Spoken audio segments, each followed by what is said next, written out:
The great hall of Winterfell was colder than usual.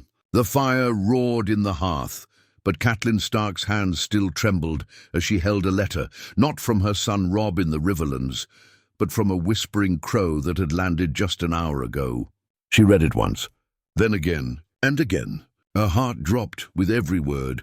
Joffrey Baratheon, King of the Seven Kingdoms, had sent a royal command, not to parley, not to negotiate, but to crush the Northern Rebellion with fire and sword. He was sending 20,000 Lannister troops north, not to defend King's Landing, but to destroy Robb Stark's army and Winterfell itself. Maester Luwin looked pale. It's not Lord Tywin Seal. This is Joffrey himself. He's making a statement. Bran, sitting in his chair beside her, looked older than his years. Will Robb know? Will he be ready? Catelyn's voice cracked. He doesn't even know they're coming. Far in the south at Harrenhal, Robb Stark sat over a war map, confident. He believed his war had momentum. He had won at Oxcross, at the Whispering Wood, and even captured Jaime Lannister. What he didn't know, what none of them knew, was that Joffrey had bypassed Tywin's strategy altogether, sending Sir Meryn Trant, Sir Boros Blount, and the full royal guard to command a massive force of goldcloaks, sellswords, and loyal bannermen to strike fast and hard. It was a march of blood and arrogance. "I am the king," Joffrey had screamed in the Red Keep, slamming his fist on the Iron Throne. "The North will kneel or it will burn." Queen Cersei had tried to stop him. "You don't understand war. Let Tywin handle the boy."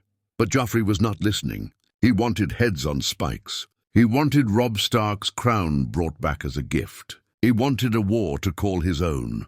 By the time the Raven reached Riverrun, where Robb was camped, it was already too late. Villages in the Neck were burning. Moat Cailin was under siege by a force larger than they had seen in decades. Even Lord Bolton, cold and calculating, was caught off guard. "They came through the King's Road like a flood," one scout gasped. "They don't even stop to take prisoners. Just kill, burn, move on." Robb stood there, frozen. The strategy had always been, fight the Lannisters in the south, not defend the north. He had never imagined that Joffrey, foolish, soft, spoiled Joffrey, would send an army northward, deep into dangerous terrain, just to destroy him. "My sisters," he said suddenly. "Arya, Sansa, if they're still in King's Landing," Catelyn interrupted him in a second raven. "Don't come back to Winterfell. They'll be waiting. They want to draw you home." Robb's jaw clenched. "Then we fight them where they stand." But the Lannister army wasn't just fighting. They were humiliating the North. Heads of Stark loyalists were placed on pikes at every burned village. Children were taken, not killed, but brought along in chains as warnings. Joffrey's banners, gold lions and red cloaks, waved high even in the snow. Roose Bolton stood beside Robb one night. The map spread before them. "They're baiting us," he said. "They want a reckless charge. A full engagement. That's what Joffrey wants. Glory and blood." Robb stared into the candlelight. "Then we won't give it to him." But he was wrong. Joffrey wasn't seeking just glory. He was seeking vengeance. Power, a crown soaked in northern blood, and in the dark of the woods, just days away from Winterfell, Sir Meryn Trant smiled under his golden helm, riding at the front of the royal host. "Burn it all," he said to the men behind him. "The king wants a message." That message would come, louder and bloodier than anyone imagined. Smoke could be seen rising in the distance like black fingers scratching at the sky. Villages that once fed the north were now nothing but ash and bones. The Lannister army had split into smaller bands, spreading through the Neck like a disease, destroying crops, slaughtering livestock, and hanging anyone who even whispered the name Stark at Winterfell. Maester Luwin stood atop the ramparts with Bran, watching the horizon. The boy said nothing. He didn't cry, not even when they saw the flames coming from the edge of the woods near Torrhen's Square. He simply stared. "They'll come here next," Bran said quietly. "They'll try," Luwin replied. "But we still have men. And Theon is on his way back with more." But that was a lie. Theon Greyjoy was not coming back with men. He had taken Winterfell for himself in this timeline too. But Joffrey's war had changed everything. Theon's betrayal had drawn attention he never expected. When the Lannister army got word that a Greyjoy had taken the North's greatest stronghold, they didn't see an enemy. They saw an opportunity. Sir Meryn Trant, arrogant and cunning beneath the gold of his armor, offered Theon a deal. Hold the castle for the king, kneel to Joffrey, and you'll rule the North in his name. Theon, hungry for validation and power, agreed, and just like that, Winterfell belonged to Joffrey Baratheon. When the ravens arrived with the news, Robb Stark's knuckles went white around the hilt of his sword. They gave it to him? He whispered. They gave Winterfell to Theon? Roose Bolton read the raven again. He bent the knee. Joffrey sent a crown. A Greyjoy sits in your father's hall, with a Lannister banner above it. Robb turned away, but the rage burned behind his eyes. He wasn't the boy who left Winterfell anymore. He was a king now, but a king with no home, no sisters, and a war that had turned into a slaughterhouse. They took Deepwood Motte yesterday, Roose added coldly. The Karstarks were routed in the east. Lord Rickard is dead. Enough, Robb said. You wanted the truth, Roose said, voice colder than snow. I said that's enough. Robb slammed his fist into the war table, toppling pieces, shaking the candles. If Joffrey wants the North, he can come and bleed for every step, but the bleeding had already begun. Refugees poured into River Run and White Harbor, women who had lost children, men with burns down their backs. No one came unbroken. The Lannisters were not fighting like soldiers. They were fighting like butchers. Arya Stark, still disguised as a boy somewhere south, heard the stories too, of villages where girls were branded with the lion's head, of children nailed to doors, of Theon Greyjoy sitting on the throne of Winterfell with Lannister gold lining his halls. She didn't cry. She sharpened her blade and whispered names: Joffrey, Theon, Meryn Trant, Boros Blount. One by one. Back in King's Landing, Queen Cersei watched the chaos with growing fear. The war wasn't supposed to come this far north, not this fast. The ravens brought victory after victory, yes, but also rumors, whispers, that Joffrey had ordered the burning of Weeping Town, that 100 northern boys had been hanged in the Dreadfort Square, that Theon had executed old Maester Luwin for refusing to wear a Lannister pin. I told you he wasn't ready, Cersei hissed to Littlefinger one night in the Red Keep. He doesn't want to rule. He wants to punish. Littlefinger gave a soft smirk. Then let him. The North has always been too proud. Perhaps it's time they were reminded who holds the crown. But Cersei wasn't smiling. She knew pride and she knew revenge. And she could feel it. Something dark was coming. Because Robb Stark was not dead. He was moving through the Riverlands with what men he had left, burning bridges behind him, tightening his circle, preparing for one final strike. They think I'm broken, he said one night to Grey Wind, who sat beside him like a shadow. Let them. They'll see what happens when you push a wolf too far, and far to the north.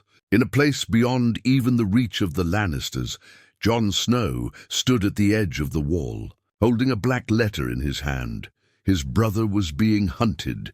Winterfell had fallen, and the bastard of Winterfell had just made a choice. I'm going south, Jon said. Sam nearly choked. You can't. The Watch, I said I'm going. Because if Robb was going to die fighting Lannisters, then Jon Snow would be at his side, even if it meant breaking every vow he ever swore. And so the war for the North was no longer just Robb's. It was personal now. It was Stark vengeance. Snow fell heavy over the battlefield at the Twins, but it wasn't nature that froze the bones. It was what lay in the mud. Burnt tents, torn flags, and the corpses of Stark bannermen hanging from trees, arms tied, eyes pecked out by crows. The Lannisters had arrived here first. Long before Robb could reach it, Walder Frey had promised safe passage. He lied. Sir Boros Blount, draped in red and gold, raised a goblet inside the great hall of the Twins, laughing as he wiped blood off his blade. The wolf cub thought he had allies, he said.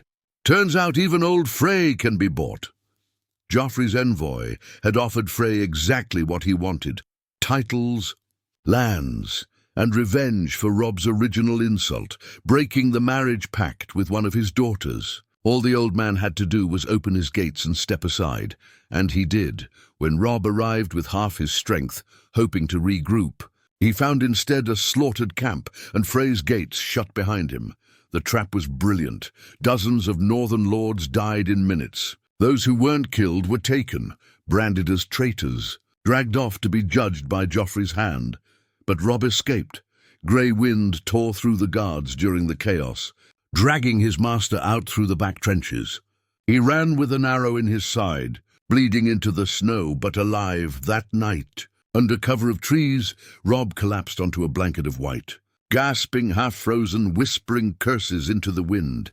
"We were betrayed," he told Bolton. "Again."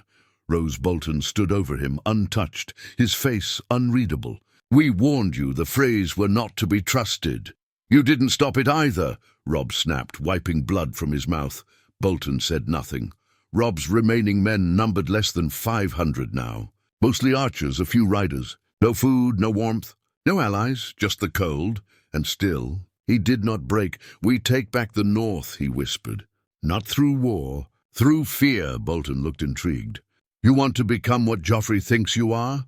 Robb looked up, eyes hollow. "No, I want to become worse." Back in Winterfell, Theon Greyjoy was unraveling. He sat on the high seat of the Starks, dressed in black leather and furs laced with Lannister red. But every day the people stared at him with silent hate. Every day he woke to rumors that Robb had survived the ambush at the Twins, and then came the wolves. One by one, his outer patrols were found dead, slaughtered, not just killed, arms torn off, faces mauled, wild howling in the woods. Tracks of a giant direwolf. Then came the message, burned into the flesh of a dead soldier and left on the drawbridge. "The North remembers." Theon laughed at first, forcing himself to drink, to sneer, to curse Robb Stark's name. But that night, he couldn't sleep. He swore. He heard a wolf breathing under the floorboards. Joffrey, meanwhile, was celebrating. The North was in flames. The Riverlands had bent the knee. River Run had fallen after a siege led by Sir Meryn Trant himself. Catelyn Stark was captured, dragged to King's Landing in chains. "She'll watch her son's head fall before her," Joffrey declared, smiling as he stood on the Iron Throne. "I'll make her beg for mercy." Even Tywin Lannister was uneasy. This was not his plan. His grandson was out of control, and worse, he had created something dangerous, a martyr, because whispers had started spreading in the lower streets of Flea Bottom and across taverns in the Reach that Robb Stark walked through fire and lived, that he had turned into something else, something ancient, that the direwolf was not a beast anymore, but a ghost that hunted Lannisters by night. Even the small folk began praying for him. "The young wolf is coming," they whispered. "Not to rule, to avenge." Jon Snow had made it past the wall by now, deserting the Night's Watch under a veil of snow and lies. His heart was heavy with guilt, but his blood burned with purpose. He found the remnants of Robb's men in the haunted forests of the Wolfswood. Robb embraced him without words. Jon looked at his brother's eyes and knew this was no longer the boy who left. "Winterfell, what's the plan?" Jon asked. Robb looked up.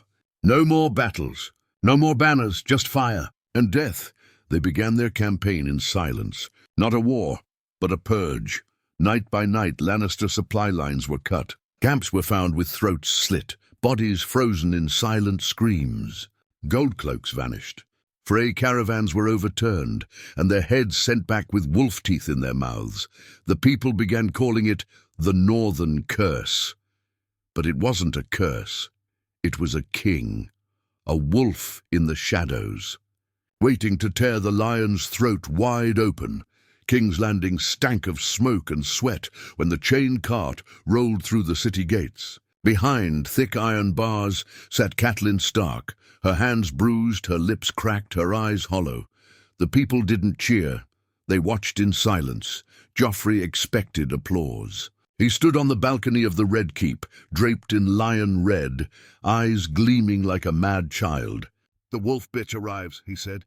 "Now let's gut her before the city." But something felt wrong. Even the commoners were tired of screams, tired of kings who promised peace and delivered heads, Down below, Sansa Stark stood by Queen Cersei, lips trembling as she saw her mother dragged through the mud. Her nails dug into her own palm, but she stayed still, quiet, obedient. That's how she survived now.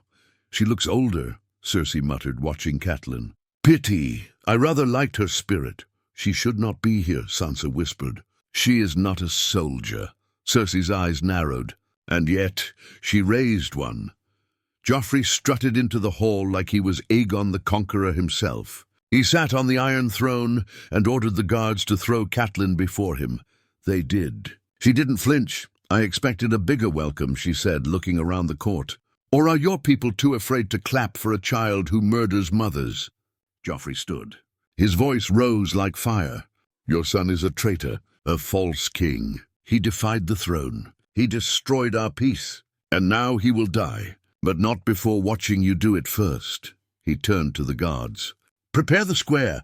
Tomorrow the wolf bleeds. But before they could drag her away, Catelyn spoke. Your grandfather would have killed me already, she said softly.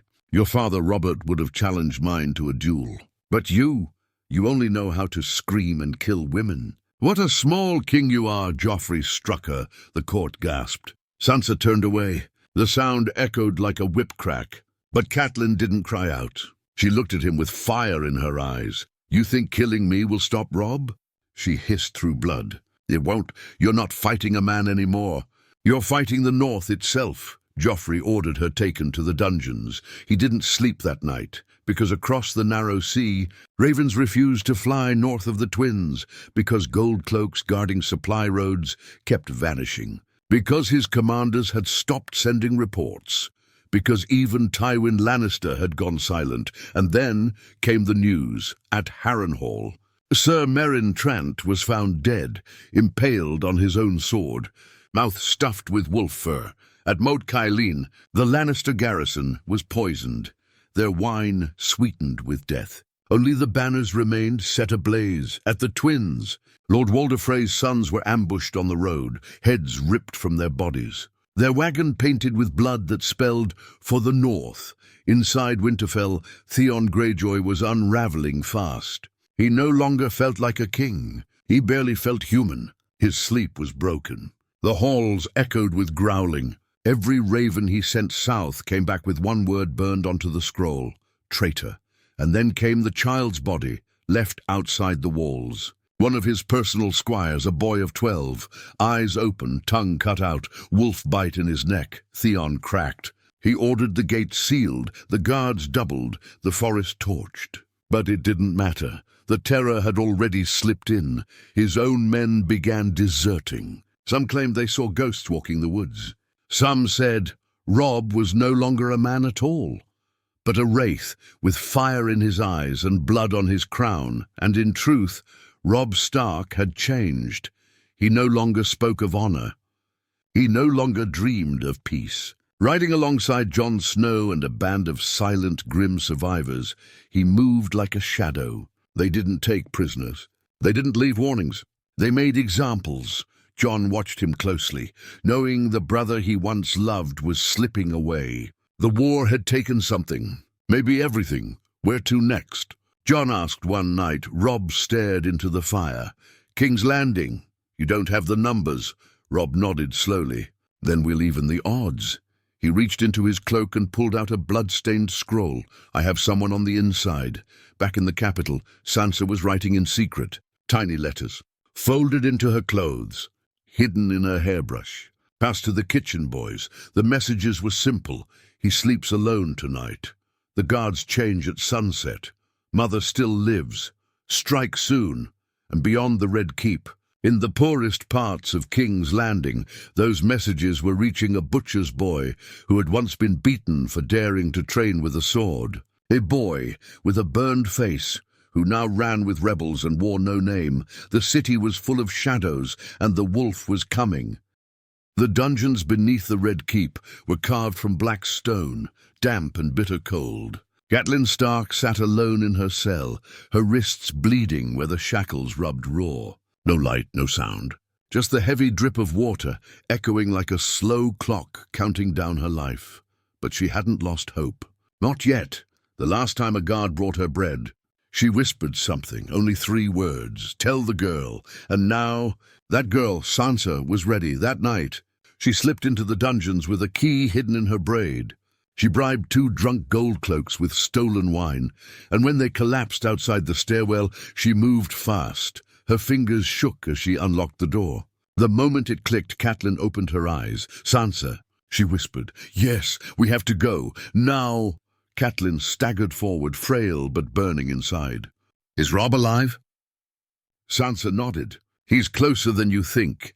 They moved through the tunnels, wrapped in cloaks, silent as ghosts. They passed rats, past old bones, past the very stones that had held prisoners since Aegon's day. At the end of the tunnel, a shape waited. It wasn't Arya, it was Sandor Clegane. "The Hound. Time to go, Lady Stark," he grunted, holding a torch in one hand and a bloodied axe in the other. "Your son's army don't ride like knights. They slip in like shadows." Catelyn stared. "Why would you help us?" He sneered. "Because I'm tired of serving lions. And I don't like the smell of cowards." Above them in the Red Keep, Joffrey woke screaming. He dreamt of wolves. Of one with red eyes and a human face snarling his name. He clutched his sheets, sweating, and screamed for his mother, but Cersei wasn't there. She was in the throne room, surrounded by ravens, dead ones. Every raven that had been caged for messages was found strangled or torn open. And scrawled across the rookery walls in red paint were 4 words: "He is already here." The Maester trembled as he read it aloud. Cersei staggered backward. "Who did this?" "They think it was one of your servants, or one of Sansa's." Cersei's face twisted. "Then find the girl. Find them both." But they were already gone. In Winterfell, the walls were bleeding. Theon Greyjoy had lost control. The Lannister banners he once flew had been ripped down overnight. His remaining guards were slaughtered in the stables, their bodies fed to the wolves, and Theon himself was hunted. He ran through his own halls, torch in hand, screaming for help that never came. Servants turned their backs. Doors were locked from the outside. The snow outside whispered his name, and at the front gate, standing tall in the falling flakes, was Robb Stark, alive, unburned, and smiling. "Open the gates," Robb said to the terrified watchman, "but he's still inside." "I know." When the gates creaked open, Robb walked in alone. No banners, no speeches, just him, grey wind, and the silence of 1,000 ghosts. He found Theon in the great hall, knees bloody, blade shaking. "I never wanted it to end like this," Theon said, voice broken. "I wanted to be someone, not your enemy." "You were my brother," Robb said, his voice a whisper. "But you chose your crown." "I was scared," Theon begged. "I didn't think you'd come back." "That was your mistake," Robb said. "He didn't raise his sword. Grey Wind did the rest." By morning, Theon's head sat on a spike, and the Stark banners flew once more above Winterfell. But Robb didn't. Stay, he didn't celebrate. He looked to the south, to King's Landing, to Joffrey. "We go now," he told. "Jon, while they think we're ghosts, we strike like men." And they did. The tunnels of the Red Keep were dark, but Robb and his men knew them now, thanks to Sansa's stolen maps. Each night, another Lannister guard went missing. Each dawn, another gold cloak was found with his throat cut and a direwolf claw scratched into his armor. Cersei locked herself. Inside the Red Keep, Joffrey stood in the throne, room with the Kingsguard trembling at his side. And then, at last, the bell rang. A rider came through the gates. Tossing a bag at Joffrey's feet, it spilled open with a wet thump. The head of Sir Meryn Trant, wrapped in wolf fur. Joffrey fell back in terror. And far above, in the city's tallest tower, Sansa Stark lit a candle in the window. The signal. The wolf was inside the city, and he wasn't leaving without a crown or a corpse. The bells of King's Landing tolled again and again, though no one knew why. Every street echoed with the sound, and every door slammed shut. People whispered that it wasn't war, but judgment that had come for them. In the throne room, Joffrey barked orders until his voice cracked. "Search every alley, every stable. I want the wolf's head before dawn." The gold cloaks scattered, but none of them wanted to move far from the light. Whole patrols vanished between one bell strike and the next. Cersei watched her son and felt the old dread creep back into her chest. He looked like a king in his red silk and gold, but his eyes were wide with fear. "You're shaking," she said quietly. "I'm not afraid," Joffrey snapped. "They're all afraid of me." But the lie hung between them like smoke. Down in the tunnels, Robb and Jon listened to the bells, marking every gap in the guards' routes. They had only a few dozen men, all disguised as traders and servants. The candle in Sansa's window burned steady, a promise that the hidden door near the kitchens was still unguarded. "Once the gates open," Jon said, "the people will either run or rise." "They'll rise," Robb answered. "They've suffered too long." The city itself seemed to agree. Whispers spread from tavern to tavern that the North had come to free them, that the real king was already inside the walls. Small folk who had once cursed the Starks now hid them in their cellars, fed them, and passed messages through the markets. In the Red Keep, Sansa moved like a shadow, slipping folded notes beneath plates, behind curtains, into the hands of frightened maids. She'd learned silence the hard way. Now silence was her weapon. Catelyn and the Hound waited in the same catacombs where Robert's bones had once rested. The sound of boots above them meant the city was waking, and so was vengeance. "Your boy really means to take this city?" the Hound asked. Catelyn looked at him. "Not just take it. Clean it." By dusk, smoke curled from the outer districts, not from battle, but from the citizens themselves. They were burning the tax ledgers, the guardhouses, the banners of lions that had watched them starve. The chaos spread faster than any army. Robb hadn't lifted a sword yet, and already half the gold cloaks had thrown theirs away. Jon moved among the people, cloak pulled low. "Tell them to keep the gates clear," he ordered. "No looting, no killing. We're here for the throne, not the city." A boy no older than Bran nodded and ran off shouting the message through the streets. Inside the castle, Cersei gathered what was left of her council. Littlefinger was gone, Varys had vanished, and Pycelle was pretending to pray. "The realm is falling apart," she said. "Where's your grandfather?" "Riding here," Joffrey answered, though the words trembled. "He'll fix it." But even as he spoke, a new sound rolled over the city, the deep, steady beat of drums. Northern drums. They came from the harbour, where black-sailed ships had appeared out of the mist, bearing the direwolf and the kraken side by side. Theon's sister, Asha Greyjoy, had brought her fleet north months ago, but now she'd turned it against the Lannisters. The sea itself was betraying Joffrey. Cersei looked toward the windows, hearing the drums grow louder. "He's coming," she whispered. "Your grandfather won't reach you in time." Joffrey gripped the arm of the throne so tightly his knuckles went white. "Then I'll kill them all before they reach me." "Enough!" Cersei shouted.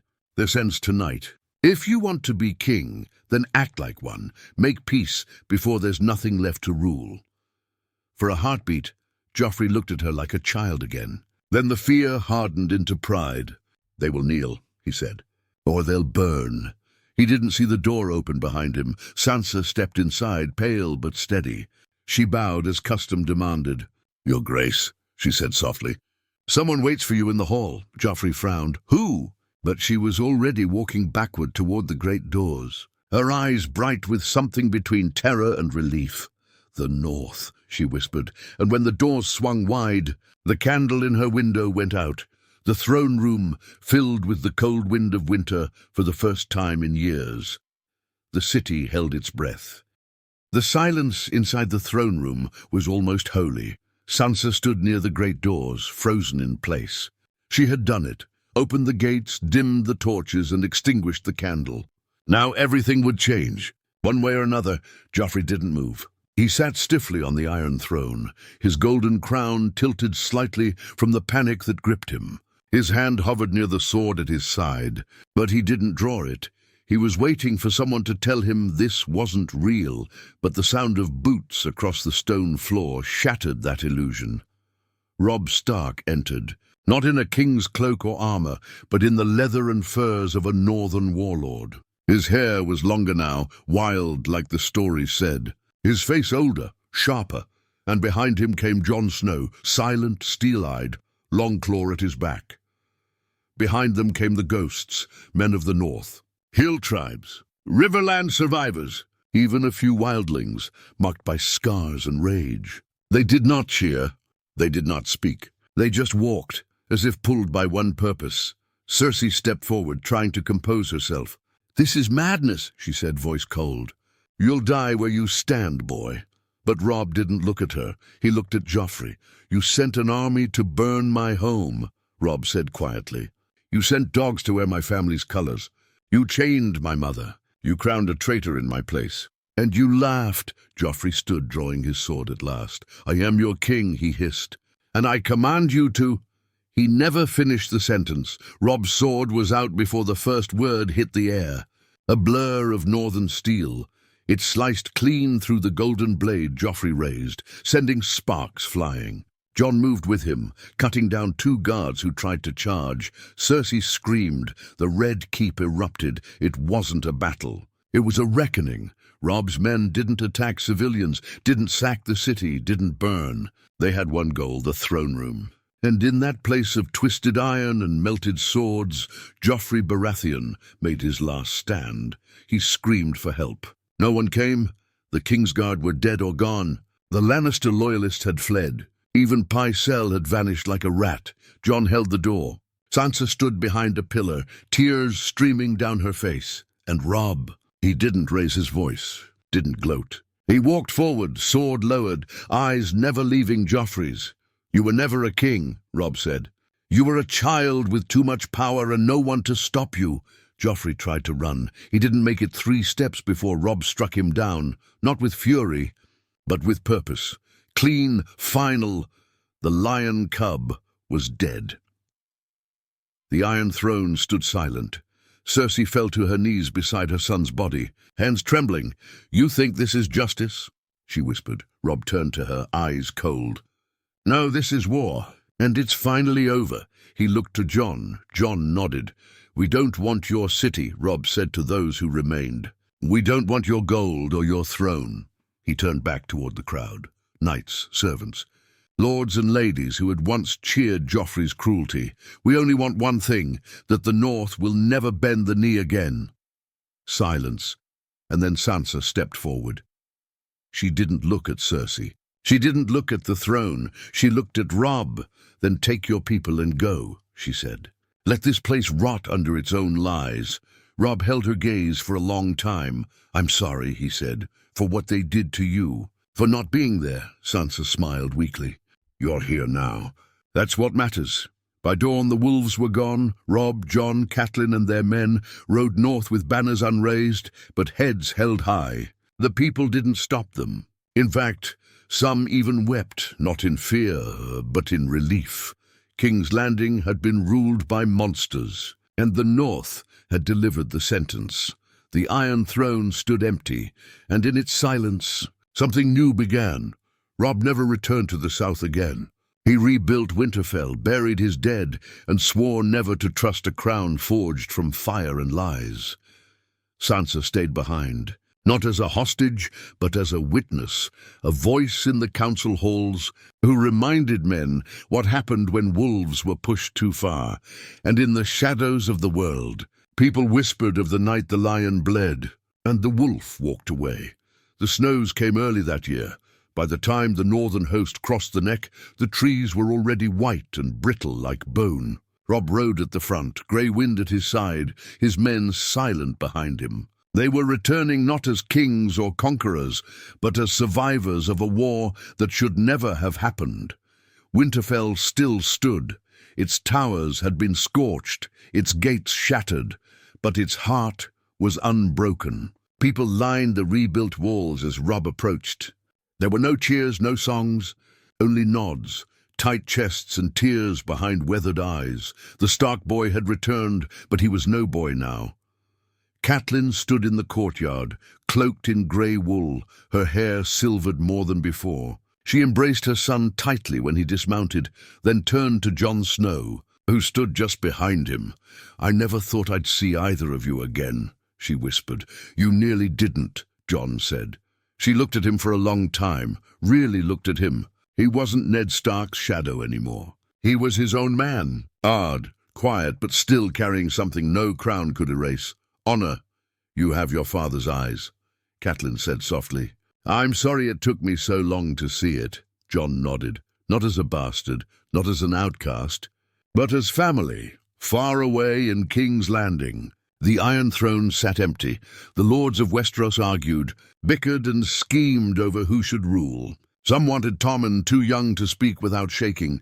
Others whispered of Stannis in the east, or of Daenerys and her dragons across the sea, but none of them dared send armies north again, because the name Stark now meant something else, not just wolves, but vengeance, memory, resolve. And Sansa sat in the small council, not as a prisoner or pawn, but as a silent force. She refused titles, refused crowns, but when she spoke, men listened.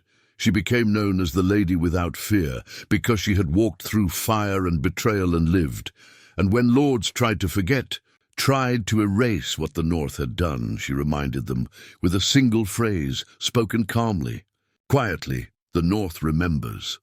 In Winterfell, peace was not easy. Robb didn't wear a crown. He didn't declare himself king again. But when the Northern lords gathered in the Great Hall, every one of them bent the knee, not because of power, but because of loyalty earned in blood. He ruled as Warden of the North, but his face never lost its weight. The war had carved him hollow in places. His smile, when it came, was brief and distant. Jon stayed with him through the first winter. They rode the woods, rebuilt the towers, and shared nights in front of the fire, speaking little but understanding much. One night, Jon stood on the battlements. "Looking south, I should return to the wall," he said. "You broke your oath," Robb reminded him. "I broke it for family. Then stay." Jon looked to the stars. "The wall needs men like me." "The dark things. They're still out there," Robb nodded. "Then go." He didn't try to stop him, and that was love in its truest form, letting go without resentment. Jon left 2 days later with Ghost trotting behind him and the wind at his back. He never looked back. Seasons passed. Arya returned from the east one autumn, with silent steps and eyes that saw too much. She didn't speak of where she'd been, only that she had unfinished names and finished some already. She didn't stay long. Just long enough to kiss Bran's brow, embrace her mother, and whisper something in Robb's ear that made his shoulders drop and his face turn to stone. Then she was gone again, a shadow in the wind. Bran never walked again, but he grew into something stranger, wiser. The woods whispered to him now, and animals followed him, like he belonged to something older than thrones and banners. Catelyn grew quieter each year, but her strength never wavered. She led the rebuilding of the villages. She prayed each night, not for revenge anymore, but for rest, because the world had bled enough. Robb never married, not because he couldn't, because he wouldn't. Love, he believed, was a luxury for those who hadn't failed the people they swore to protect. He had loved once, foolishly, and the cost had nearly destroyed everything. Instead, he gave his life to the North, to rebuilding, to remembering. Every year, on the night the war had ended, he stood in front of the Winterfell godswood alone, sword planted in the snow, and recited the names of those who died. He never read from a scroll. He remembered each one. In time, bards sang of the young wolf not as a king, but as a ghost who had walked into the south, torn the lion's pride from its throne, and left it bleeding in its own hall. But the true North didn't care for songs. It cared for quiet nights, for family, for firelight and snow. And though Robb Stark never ruled the Seven Kingdoms, never wore a crown of gold, he ruled something greater, a land that would never kneel again, and that was enough.